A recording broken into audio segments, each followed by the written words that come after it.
The Haunting of Howrah Lane. I never believed in ghosts, at least not in the way old Bengali folklore depicted them. But that was before I moved to Howrah Lane. My name is Arjun Malhotra, an investigative journalist, and this is the story that changed my life forever. It all started with a whispered call in the dead of night. Arjun, Arjun. The voice was barely audible, floating through the cracked windows of my apartment on Howrah Lane. The chill of an unseen presence sent shivers down my spine, but I told myself it was the wind. My rational mind clung to logic, but my heart pounded with an eerie premonition. I had moved to Kolkata to investigate a series of disappearances. The victims had one thing in common. They were last seen answering a mysterious call in the middle of the night. The locals called it the work of a nishi, a spirit that lured unsuspecting victims by calling their names in a familiar voice. And now it was calling mine.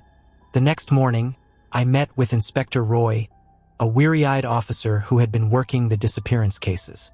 If you're wise, Malhotra, you'll leave this alone. People vanish here, and those who look for them. He trailed off, his fingers tracing an invisible cross on his chest. But I had never been one to back down. I started with the most recent case. Reena Das, a 26-year-old schoolteacher who had disappeared a week ago. Her landlady mentioned hearing strange voices outside her window the night she vanished. She left like she was sleepwalking, the woman whispered, like something was calling her. My blood ran cold. Kolkata's narrow alleys were cloaked in mist that night as I strolled down Howrah Lane, my camera in hand. My gut told me the answer lay within the darkness. And I was right. A shadow moved at the far end of the alley. It was hunched, its movements unnatural. I raised my camera, but before I could snap a picture, the figure vanished. Then, the voice returned. Arjun, come to me. I spun around, but the lane was empty. My heart pounded. Was it the nishi, or something far worse? The next day, I visited an old tantric, Baba Asim, who lived on the outskirts of the city. He listened intently as I described the voice, his wrinkled face grave. You are being watched, he said. The nishi is only the beginning. Something more ancient lurks in Howrah Lane. Something that feeds on fear. He handed me a talisman. Keep this close, and whatever you do, never answer the call. That night, I set up cameras around my apartment, determined to catch whatever was haunting the lane. At exactly 2:45 a.m., the voice returned, clearer this time. Arjun, look outside. Despite my fear, I peered through the window. A figure stood in the alley below. Its skin was gray, stretched tight over its bones. Its eyes glowed with an unnatural light.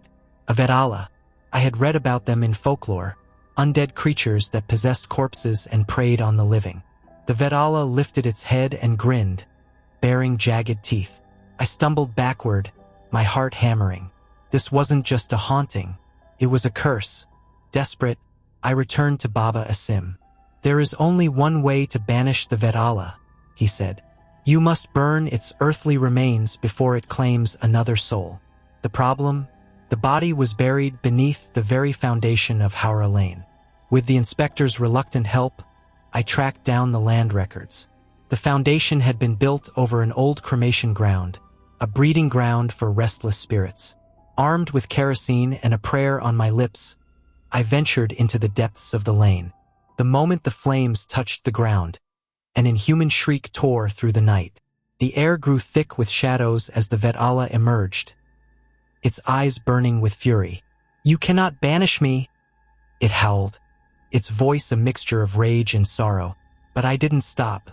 The fire raged, consuming the past, and with a final ear-splitting scream, the Vedala dissolved into ashes.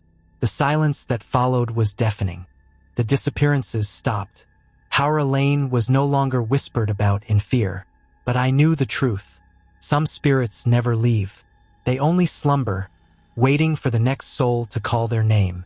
And sometimes the call is impossible to resist.